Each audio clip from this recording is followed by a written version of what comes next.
سلامونه ملګرو، زه ورور آغا یم او تاسو ته د یوې نوې کیسې سره راغلی یم.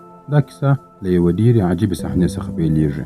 یو سړی چې په ډېر تلوار سره منډې وهي. د منډې پر مهال هغه یو کوټې ته وررسېږي چې په هغه کې یو څو دانې الماریانې وې. کله چې هغه سړی دا کوټې ته ورورسېدی، هغه الماریانې په خپله سره خلاصېږي. هغه ګوري چې په الماریانو کې دننه هندارې دي. د هندارو په لیدو سره سړی ډېر وېرېږي او په خبرو سره شروع کوي. ویل یې ما وبخښه، ما دا کار نه و کړی. هماغه وخت یوه هنداره ماتېږي او یوه ټوټه یې لاندې رالوېږي. د هنداره دننه د امنیت ساتونکي انځور هغه ټوټه را اخلي او خپله غاړه پرې کوي په ډېر دردناکه ډول سره. په دې سره اصلي امنیت ساتونکي هم هغه د هندارې نقل کوي او په ډېر وحشتناکه ډول سره خپل ځان خپله مړ کوي. د دې وروسته صحنه بدلیږي او بله کیسه شروع کېږي. موږ یو سړی وینو چې نوم یې بین دی. پولیس په هغه پسې ګرځي ځکه چې په هغه پرې تور تړل سوی و چې یو افسر یې په ډېره بېرحمانه ډول سره وژلی دی. د همدې لپاره هغه د خپلې خور په کور کې پټ سوی و، خو هغه تر ډېره وخته پرې بېکاره و، نو ځکه د کار لپاره د باندې ووتی او غوښتل یې ځان ته کار پیدا کړي. هغه پوهېږي چې په یو مارکېټ کې لا هم د کار خالي ځای شته. بین د دوکان مالک ته د لیدو لپاره ورځي. هغه ودانۍ چې پلورنځي پکښې کې وه ډېره عجیبه او ویرونکې وه. څو کاله مخکې دا ټوله ودانۍ سوځېدلې وه او ډېر خلک پکښې مړه سوي وه. ودانۍ ډېره لویه وه او ډېره ویرونکې بڼه یې درلودله. د خبرو وروسته د دوکان مالک بین ته وایي د هغه دنده به دا وي چې د ودانۍ ټولې هندارې په پاکې وساتي، ځکه هغه له چټلو هندارو څخه سخت نفرت لري. له کار وروسته بین خپل کور ته ځي. هلته یې ښځه او اولادونه وي. ښځه یې ورته وایي ولې دلته راغلی یې؟ بېرته ولاړ شه هماغه ځای ته چې ته همیشه پکښې پټېږې. بین وایي زه یوازې د خپل زوی لیدو لپاره راغلی یم. ډېر بحث مه کوه، بیا له کوره څخه وځي. دلته موږ پوهېږو چې بین ډېر غوسهناکه سړی دی او د همدې لپاره دواوې هم خوري. هغه پلورنځي ته ورځي چې بین کار پکښې کې نیولی و. د شپې ډېره تیاره وي او هېڅ رڼا په هغه ځای کې نه وي. بین د څراغ په رڼا کې کار کوي. هلته یوه لویه هنداره ویني چې پر هغې باندې د لاس نښې ښکاره کېږي. کله چې هغه یې پاکوي نښې نه ختمېږي. په هنداره کې داسې ښکاري لکه شاته دروازه چې خلاصېږي، خو په حقیقت کې دا دروازه بنده وي. بین دې ته ډېر پام نه کوي او له هغه ځای څخه وځي. بله شپه چې بیا کار ته راځي هماغه ډول نښې بیا ویني. هغه فکر کوي چې ښایي دا به زما خپل لاسونه وي، خو کله چې هنداره لمس کوي هنداره په خپله سره ماتېدل شروع کوي. د دې وروسته ډېره عجیبه او خطرناکه شیان شروع کېږي. داسې ښکاري لکه ځینې خلک چې د هندارې دننه سوځي او اور ترې راوځي. بین هم سوځي، خو کله چې هغه بیرته په هوښ کې راغلی ګوري چې پر هغه باندې هېڅ اور نشته. هغه فکر کوي ښایي دا د دواګانو اثر وي. هلته هغه یو لوېدلې بټوه پیدا کوي. کله چې هغه وکتل پوهېږي چې دا د همغه امنیت ساتونکي بټوه ده چې په همدې ځای کې مړ سوی و. هغه امنیت ساتونکی هم نه پوهېدی چې څه روان دي، ځکه هغه هم په هنداره کې عجیبه شیان لیدله، لکه د یوې ښځې لاس چې غواړي د هندارې څخه راووځي.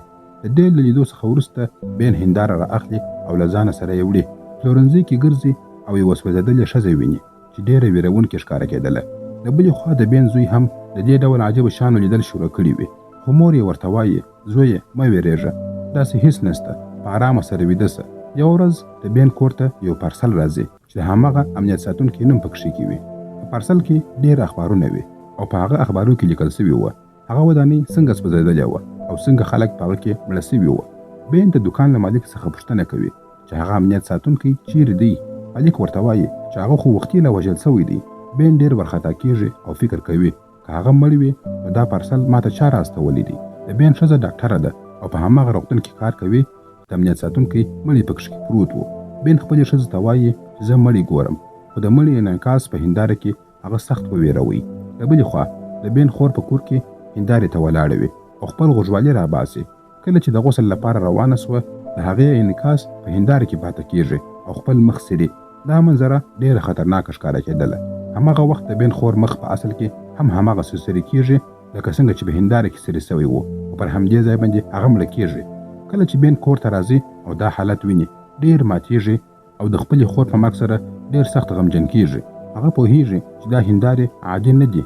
په غوسه کې بین بیرته پلورنځي ته راځي او په توپنچه سره ټولې هندارې ولي. خو حیرانوونکې خبره دا وي چې هندارې بیرته په خپله سره رغېږي. دا چې یې ولیدل ژاړي او وایي ولې دا هر څه زما سره کوې. هماغه وخت یو نوم په هنداره کې ښکاره کېږي. د هماغه نوم نښه د هغه امنیت ساتونکي په بټوه باندې هم وه، یعنې د هغه ساتونکي مرګ او دا هنداره خامخا د هغه د نوم سره په یو لاره سره تړاو حتمن لري. خو کله چې بین پلټنه وکړه نو په دې نامه سره یې هیڅ سړی پیدا نه کړي. بیا هغه هماغه ورځپاڼه ولوستله چې د کور ته راغلی وه. په هغه کې لیکل سوي وه چې یو سړي په قصد سره هغه ودانۍ ته اور واچوي، خپله هم پکښې وسوځېدی او لا تر اوسه پورې ژوندی دی. اوس په روغتون کې بستر دی. بین د هغه سړي سره د لیدو لپاره روغتون ته ولاړی. د هغه سره د لیدنې پر مهال یې د هغه څخه وپوښتله، تا ولې هغه ودانۍ وسوځوله؟ هغه وویل، ما هیڅ بده اراده نه درلودله. زه له دغو هندارو او د دغه سړي له نوم څخه ډېر ستړی سوی وم چې هر وخت به مې لیکئ، خو هیڅ نتیجه مې نه ترلاسه کوله. د همدې وجې له امله زما کورنۍ هم وژل کېدله. کله چې مې غوښتل دا هنداره له منځه یوسم او ودانۍ ته اور واچوم، بیا هم هیڅ شی ونه سوه. پر ځای یې زه په خپله سره هم وسوځېدلم. دلته بین ښه پوه سو چې که هغه سړی پیدا نه کړي نو د ده کورنۍ به هم د همغه خلکو په څېر سره ووژل سي او د ده خپل ژوند هم په خطر کې دی. بین وویل، زه به دا راز حتما معلوموم. بیا هغه همغې ودانۍ ته ولاړی او هر ځای یې پلټنه شروع کړه. هلته یې معلومه کړه چې دا ودانۍ پخوا یو ذهني روغتون و چیرې چې ناروغان ډېر سخت شکنجه کېدله. دا خبره هغه وخت لا روښانه وه چې یو دیوال یې مات کړ او له هغه ځای څخه اوبه راتللې. هغه یوې خونې ته ورورسېدی چې هلته یوه څوکۍ وه او شاوخوا یې ټولې هندارې لګېدلې وې. دا هماغه ځای و چې ناروغان به پکښې دلته ډېر شکنجه کېدله. بین خپل ملګري ته زنګ ووهي چې یو جاسوس و. هغه ته یې د روغتون نوم او د شکنجې د خونې په اړه باندې وویل. ملګري وویل، هو، د دې ځای یوه دوسیه هم سته، زه به یې درته راوړم. له لږ وخت څخه وروسته دواړه خبرې کوي. جاسوس بین ته وایي په دې ذهني روغتون کې یوه ناروغه وه چې نوم یې انا وه. دې خلکو به هغې ته ډېرې شکنجې ورکولې، ځکه هغې دا ځانګړنه درلودله چې هر څه به یې ډېر ژر احساس کوله او ډېر ژر به یې احساسات راپارېدله. یوه ورځ ټولو ناروغانو پر انا باندې برید وکړ.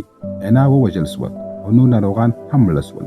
کله چې حکومت ته دا خبره ورورسېدله، روغتون د تل لپاره وتړل سو. وروسته پر هماغه ځای یو دوکان جوړ سو. ورو ورو هغه هم خراب سو او یوه ورځ وسوځېدی. د همغې ورځې راهیسه دا ودانۍ په یوه کنډواله باندې بدله سوې ده. خو هغه پارسل چې بین ته راغلی و، د دې څخه معلومه سوه چې له دې پیښې مخکې انا له روغتون څخه رخصت سوې وه، یعنې د ناروغانو مرګ د انا سره تړاو نه لري. دا خبره د بین ذهن ډېر ګډوډ کړي، خو څېړنې ته یې لا هم دوام ورکړي. موږ ته په کور کې ښکاره کېږي چې د بین زوی د هندارې مخې ته له ځان سره خبرې کوي. کله چې یې مور ولیدل، ورته ویې ویل، زویه څه کوې؟ راسه دلته. خو کله چې زوی روان سو، مور یې ولیدل چې د هغه انځور لا هم په هنداره کې ناست دی. د دې په لیدلو سره هغه ډېره ووېرېدله او بین ته یې زنګ ووهي.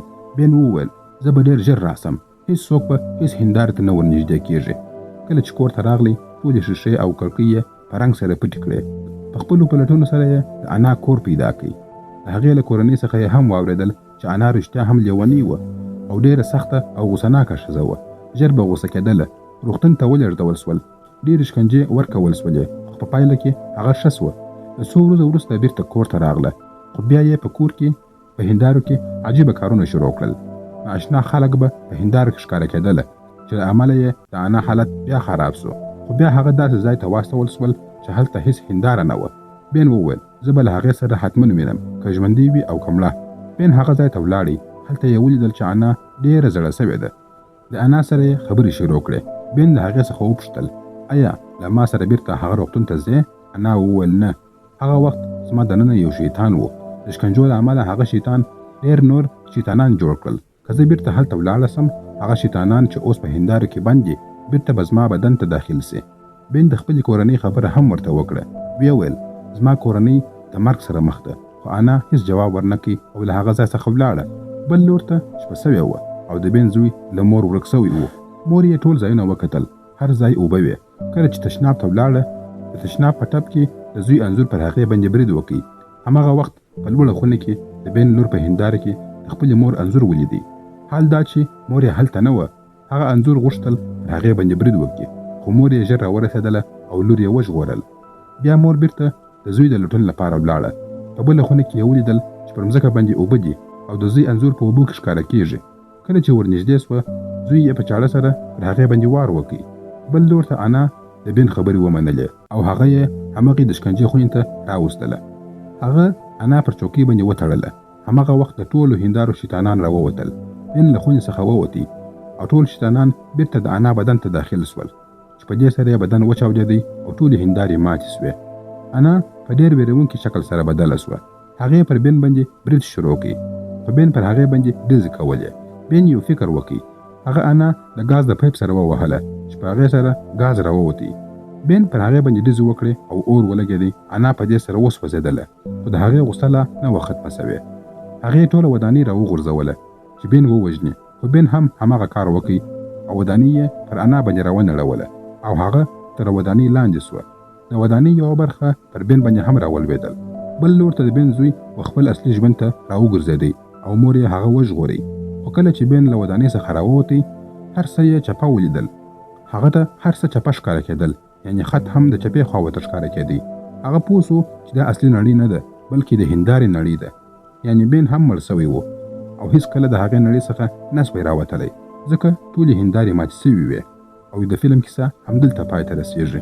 که مو ویډیو خوښه سوې وي، ویډیو لایک او شیر کړئ. زموږ یوټیوب چینل هم سبسکرایب کړئ. تر بلې ویډیو پورې مو الله مل شه. مننه.